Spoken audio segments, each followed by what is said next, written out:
നമുക്ക് ഇന്നത്തെ lunch box എന്തൊക്കെയാണെന്ന് നോക്കിയാൽ ആദ്യം ചോറും വെച്ചു, കുത്തരി ചോറാണ്, പിന്നെ ചമ്മന്തിപ്പൊടി, പിന്നെ മറിയത്തിനും ചോറാക്കുന്നുണ്ട്. അപ്പോൾ ഇവർക്ക് 2 പേർക്കാണ് രാവിലെ പോകേണ്ടത്. 8:15 അവർക്ക് ബസ് വരും കേട്ടോ. 8:15 കഴിയുമ്പോൾ വരും. അപ്പോൾ 8 മണിക്കെങ്കിലും ലഞ്ച് ബോക്സ് പാക്ക് ചെയ്താലേ നമുക്ക് കറക്റ്റ് സമയത്ത് വെളിയിറങ്ങി നിൽക്കാൻ പറ്റും. അങ്ങനെ അവർക്ക് 2 പേർക്കും ചമ്മന്തിപ്പൊടിയും പിന്നെ കിഴങ്ങ് ഇന്ന് പ്രത്യേക സ്റ്റൈലിൽ വട്ടത്തിലരിഞ്ഞാണ് ഫ്രൈ ചെയ്തേക്കുന്നത്. പിന്നെ മുട്ടയും പൊരിച്ചോട്ടോ, നമുക്ക് മീൻ ഇന്ന് കിട്ടിയിട്ടില്ലായിരുന്നു.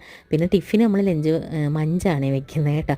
അത് കഴിഞ്ഞിട്ട് പായസിൻ്റെ ഊഴം വന്നു. അപ്പോൾ അവനാണെങ്കിൽ വഴുതനങ്ങ ഫ്രൈയും കൂടെ വെച്ചു. പക്ഷേ ഇത് എൻ്റെ പിള്ളേർ ഇത് കഴിക്കത്തില്ല, അതുകൊണ്ട് അവർക്കത് വെക്കാൻ അവന് വഴുതനങ്ങ ഫ്രൈയും പൊട്ടറ്റോ ഫ്രൈസും ചമ്മന്തിപ്പൊടിയും മുട്ടയും പൊരിച്ച് വെച്ചു. പിന്നെ അത് കഴിഞ്ഞിട്ട് അടുത്ത വലിയൊരു കുട്ടിയുണ്ട്, അണ്ണന് പോകണം കേട്ടോ. അപ്പോൾ അണ്ണൻ കുറച്ച് ദിവസമായിട്ട് ലീവായിരുന്നു, അമ്മയും കൊണ്ട് ഹോസ്പിറ്റലിലേക്കാണ്. അപ്പോൾ ഇന്നോട്ടോ പിന്നെയും വീണ്ടും ഓഫീസിൽ പോകണം. അപ്പോൾ പുള്ളിക്കാരന് ചോറും വെച്ചു, ചമ്മന്തിപ്പൊടി വെച്ചു, പിന്നെ വഴുതനങ്ങ മെഴുക്കിട്ട് വെച്ചു. അപ്പോൾ അപ്പോഴും മീൻ വന്നിട്ടില്ലായിരുന്നു. ഞാൻ കുറച്ച് ചക്കക്കുരി ഇരുന്നത് മെഴുക്കും പുരട്ടി, പിന്നെ മുരിങ്ങയ്ക്കായി മുട്ടയും കൂടി ഇട്ടൊരു തോരൻ വെക്കുവേ. ഇത് ഭയങ്കര ഇഷ്ടമാണ് കേട്ടോ. അപ്പോൾ ഈ തോരൻ മാത്രം മതി ചോറിളക്കത്തിന്. പിന്നെ നാരങ്ങാച്ചാറും വെച്ചു, പിന്നെ കുറച്ച് കടലക്കറിയും കൂടെ വെച്ചേട്ടോ. വേറെ പാത്രത്തിലാക്കി കൊടുത്താൽ അത് പുള്ളിക്കാരൻ മറന്നിട്ട് ജോലി നോക്കും.